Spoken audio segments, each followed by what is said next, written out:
Semua manusia itu dikasih waktu yang sama oleh Tuhan. Waktu yang dikasih pada semua manusia adalah 24 jam per hari. Semuanya sama, tanpa terkecuali. Elon Musk dan Bill Gates itu nggak mungkin kan punya waktu 29 jam per hari. Jadi semuanya sama. Yang ngebedain hanya panjang usia masing-masing individu atau masing-masing manusia. Tapi kalau Anda perhatikan, kenapa hasil yang didapat tiap orang itu berbeda-beda? Misalnya, ada yang masuk satu kampus, satu angkatan. Tapi ada yang sudah selesai kuliah, tapi ada juga yang skripsi aja belum.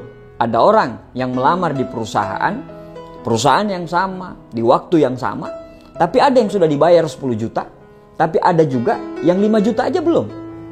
Ada juga orang yang memulai bisnis yang sama, modal yang sama, di waktu yang bersamaan, tapi hasilnya berbeda. Ada yang sudah buka sampai 10 cabang, ada juga yang satu cabang aja masih kembang kempis. Pertanyaannya, kenapa ada perbedaan itu? Kalau saya tanya ke Anda, yang mungkin sudah kena mental, Anda pasti akan jawab, ya wajar lah, dia kan dari sananya emang pintar.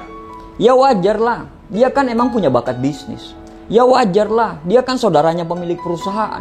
Ya wajar lah, dia kan penjilat. Ya wajar lah, dia akan disukai bos. Dan banyak lagi yang akan menjadi alasan Anda.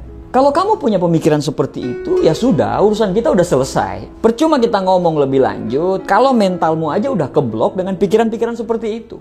Tapi coba deh, luangkan waktu dikit aja untuk dengar ini. Siapa tahu, mungkin dengan mendengarkan saya ini, mungkin bisa mencairkan mentalmu yang sudah keblok itu. Kenapa bisa ada orang yang kayak gitu? Ada orang yang sukses dan ada orang yang belum sukses. Apa yang membedakan mereka?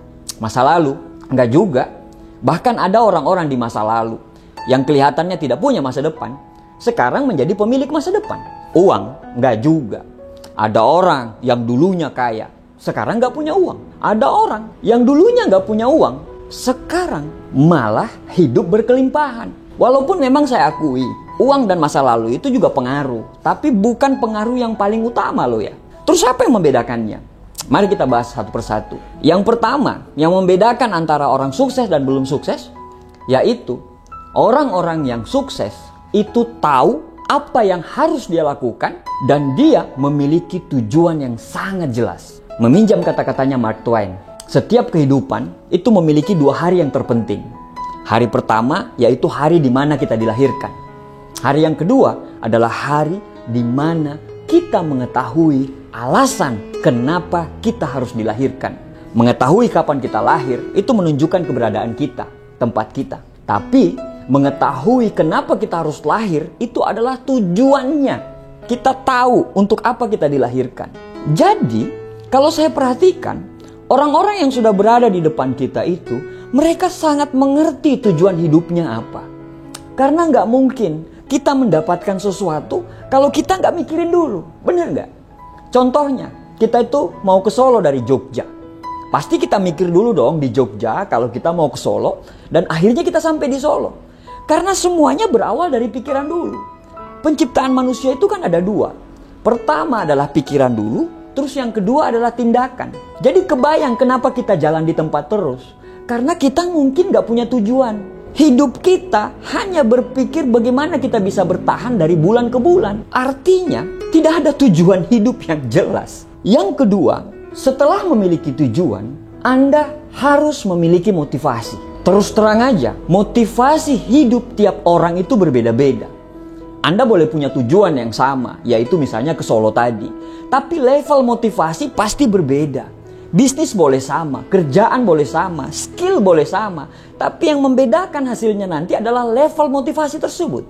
Contohnya, Anda mau mengerjakan rumah. Anda undang 3 orang tukang untuk mengerjakan rumah tersebut. Anda interview satu persatu tukangnya. Pertanyaan Anda sama. Apa yang Anda akan kerjakan dengan rumah saya? Tukang pertama yang Anda interview, dia menjawab, saya akan menyusun bata di rumah Anda sehingga jadi rumah. Tukang kedua menjawab, saya akan membuatkan rumah untuk Anda. Tukang yang ketiga menjawab juga, saya akan membangunkan rumah Anda seperti istana yang megah sehingga Anda nyaman di situ. Kira-kira setelah mendengarkan interview tadi, Anda lebih tertarik kepada siapa? Kalau saya akan tertarik kepada yang ketiga. Kenapa? Karena jelas motivasi dia untuk membangunkan rumah saya, dia akan membuatkan rumah saya itu seperti istana. Orang yang punya motivasi tinggi adalah orang yang pastinya pantang menyerah, tidak kenal lelah, memiliki tujuan dalam kerjaan. Kalau dia sudah memiliki tujuan dalam kerjaannya, orang seperti ini biasanya tidak bermain-main dengan waktu. Waktu itu dia manfaatkan dengan sebaik-baiknya. Orang-orang yang motivasi tinggi pasti mampu menciptakan karya terbaik. Dia pasti mampu membagi waktu dan menjaga keseimbangan antara pekerjaan, keluarga, dan lingkungan sosialnya. Bila semua seimbang, dia akan mencapai level tertinggi dari pekerjaannya. Orang dengan motivasi ala kadarnya, ya cenderung menyia-nyiakan waktu, malas ketika mengerjakan sesuatu. Mereka akan cukup puas dengan hasil yang ala kadarnya dan juga mendapatkan gaji yang ala kadarnya. Bahkan mereka sering menunda untuk sesuatu hal yang tidak penting.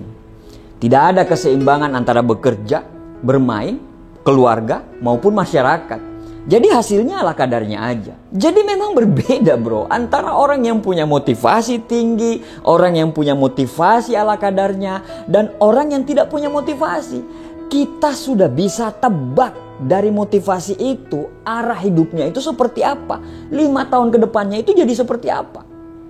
Dan yang ketiga adalah setelah memiliki tujuan, memiliki motivasi, dia harus punya komitmen. Komitmen itu berawal dari motivasi yang terus-menerus dijaga di level tertinggi.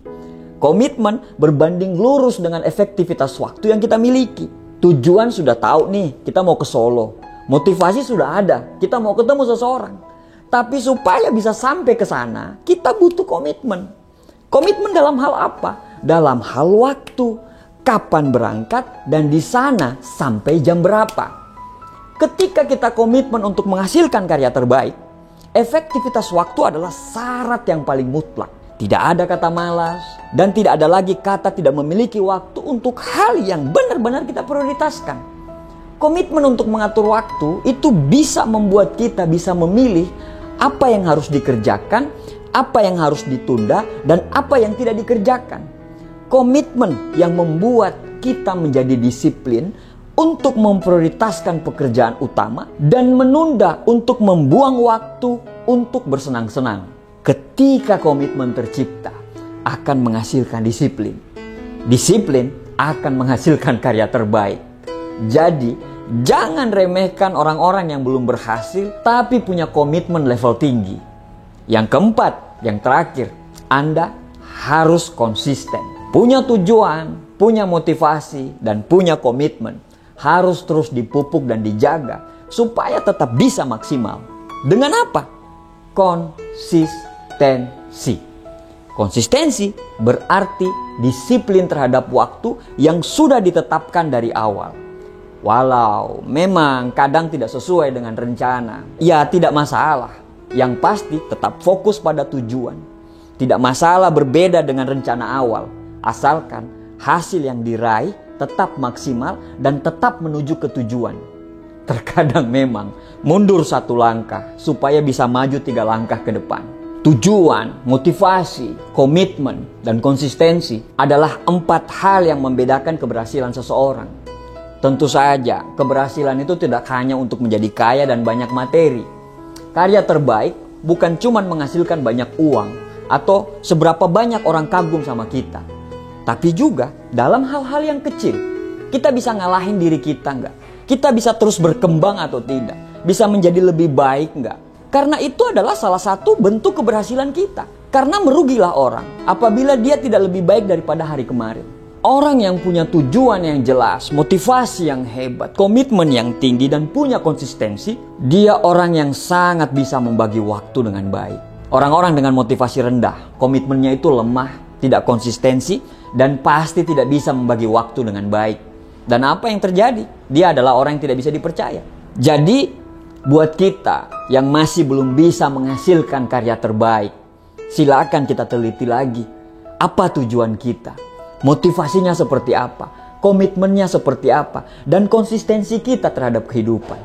Karena apa yang terjadi dengan kita sekarang akibat tindakan kita dan pikiran kita di masa lalu. Dan apa yang terjadi dengan kita di masa yang akan datang akibat dari pikiran dan tindakan kita hari ini. Jika tindakanmu saat ini sama aja dengan tindakanmu di masa lampau, bisa dipastikan masa depanmu akan sama dengan masa sekarang. Jadi, yuk sama-sama berubah, karena kesuksesan 5 tahun yang akan datang dimulai dari hari ini. Terima kasih sudah menonton. Sukses buat kita semuanya.